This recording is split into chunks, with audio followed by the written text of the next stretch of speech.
you.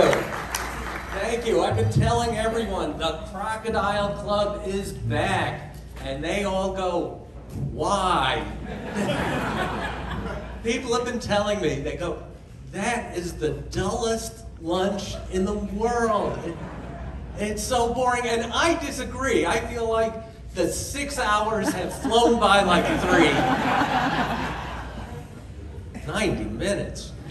Jesus Christ. But I am thrilled to be here. I'm honored to be here to share the stage with so many politicians that I've never heard of and would never vote for. I've heard of Leora Levy. That was national news. Trump called her, and that's fantastic, but you know, he called me that day too. He called everybody. It was a butt dial. He's got a big butt, but still, that's something. You have been endorsed by Donald Trump's ass, Jared Kushner. Anyway, I am here. And I'm going to be talking, these have been nice short speeches, I love that. I'm up here for about 15 minutes, so gauge yourself. They called me to do this because even though nobody has ever heard of me, I am still the 3rd most famous person from Bristol, Connecticut. It's true.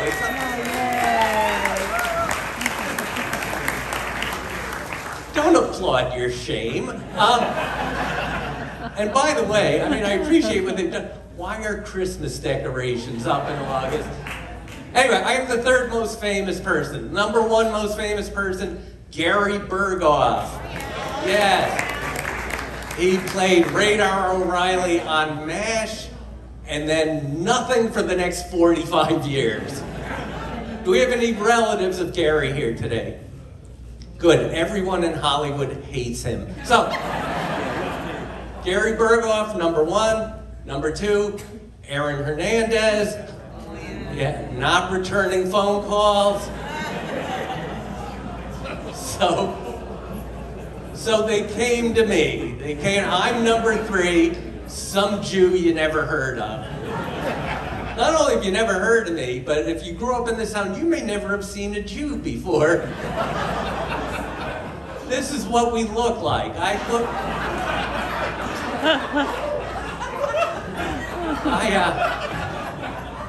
put myself through college modeling for hate literature.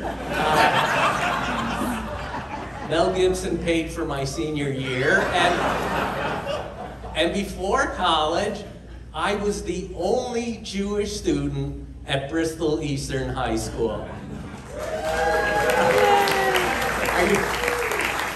Are you cheering for the school or its lack of Jews?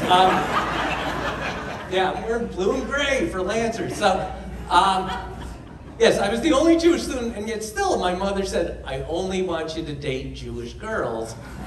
So I said, well, Mom, looks like it's gonna have to be you. So I dated my mom for a couple of months. We got along fine, but her kids hated me. And anyway, but I love Bristol, Connecticut. I love this town. You know, and you can look this up, the first scene on the first episode of The Simpsons ever shows Homer losing a game of Scrabble, getting mad, and then throwing the whole game in the fireplace. My friend's father did that. That happened in Bristol, Connecticut. So the night I won an Emmy for that show, I told my wife, take a picture, I want to send it to the Bristol Press. And she took the picture, and 4 days later, it's on the cover of the Bristol Press. Me, in a tux, holding an Emmy over the caption, local man claims to win award.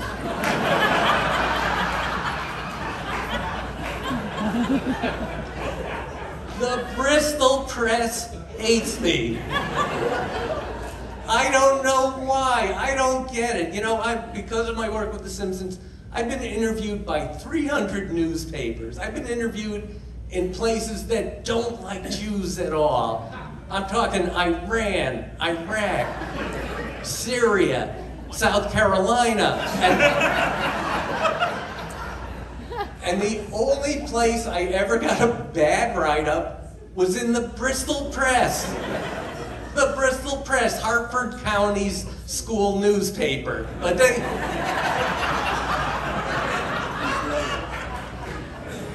they tore me apart, embarrassing me in front of 6 or 7 readers. So they asked me. Right now. That's the Bristol Press right there. Harry's just, I've been seeing him at lunch sharpening his knife. So anyway, so that's when they called me here and said, we want you to roast the local politicians. I said, no way, the press will tear me apart, you know? And now I've lost my place. But yes, so I didn't want to roast these people. I don't even know these people. You know, what am I going to say about Mayor Caragiacciano?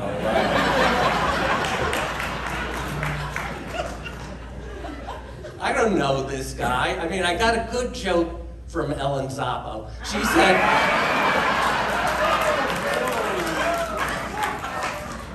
said, Mayor Caragiano's bedroom is like the clock museum. Nobody goes there willingly, but hundreds of school children have been dragged there against their will.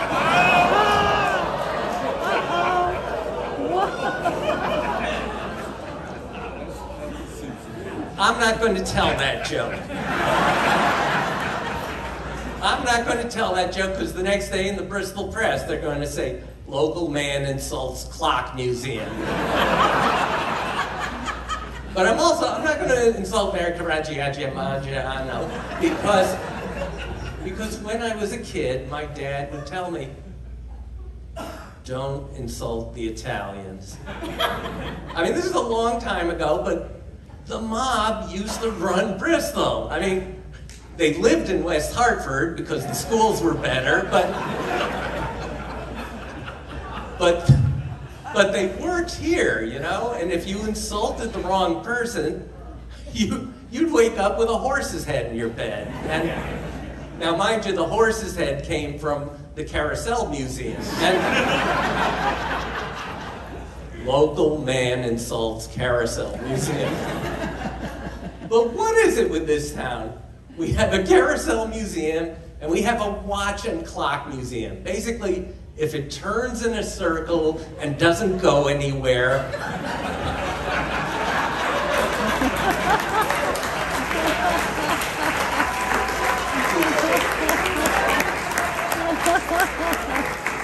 we build a museum to it. Oh, by the way, your tickets today get you into the Carousel Museum for free, and you're still not going to go. So, anyway, so I'm not going to insult the mayor. I'm not going to insult the city council. Again, Greg Hahn from the council, he was my friend in high school. He sold me pot.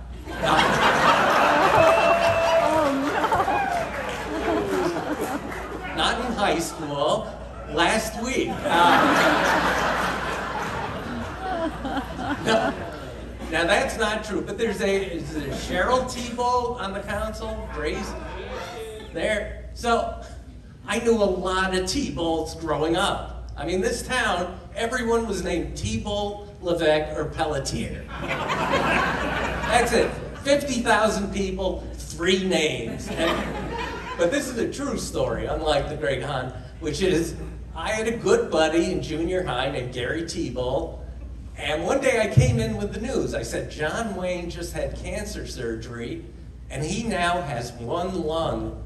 And Gary Tebow went, cool, that means he can breathe on Mars.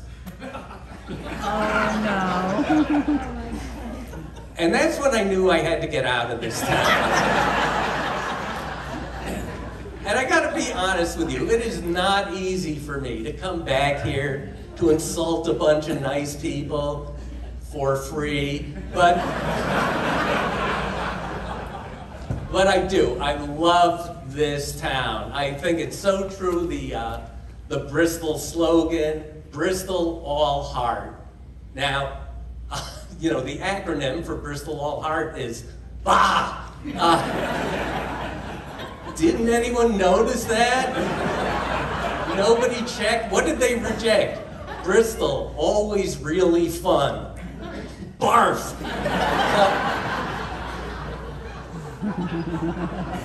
But I do love the town, and I gotta be sincere. Everything I've achieved in this life, I owe to the Bristol Public Library, to the wonderful teachers I had at the Bristol Public Schools, and I owe the people who first published the first comedy I ever wrote, the first time I ever saw my name in print, and that was the Bristol Press. So, all is forgiven.